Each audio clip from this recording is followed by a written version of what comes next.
anybody who's like, well, the government's a hot mess. I was like, first of all, it's not. It's And not. and people on the left always feel like they have to preface this by like, well, the government can be more efficient. I was like, yeah. But the reality is that our government is actually incredibly efficient. There's a lot Mhm, of corruption that goes on in certain mhm, aspects of it.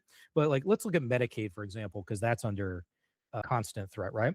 The mhm, fraud and abuse rate for Medicaid last year, I guess this would be 2024, last year, 14 days ago, was 5.09%.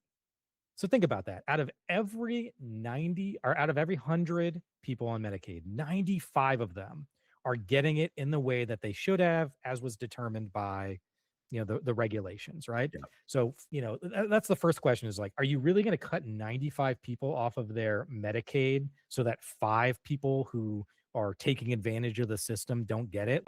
It's not even Medicaid recipients. The largest contributor to fraud and abuse out of that 5.09% is illegal and improper billing, which happens on the provider's mhm, end.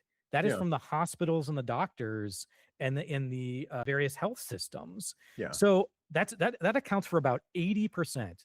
So you're looking at about 1% of the fraud and abuse happening in Medicaid is because of people getting it when they shouldn't get it. And I'm mhm, like, if you can get any system to a 1 to 2% fraud and abuse rate, that is that's great. exceptional. There's not a dude. There's not a large corporation, a top 500 corporation in the United States that's running at a 1 to 2% inefficiency rate. Like Yeah, most of these companies are running at 10 to 20% and their inefficiency rates. So the idea that the government is not efficient is just a bold-faced lie, and it's part of the marketing thing that the right has been doing since the 80s. mhm,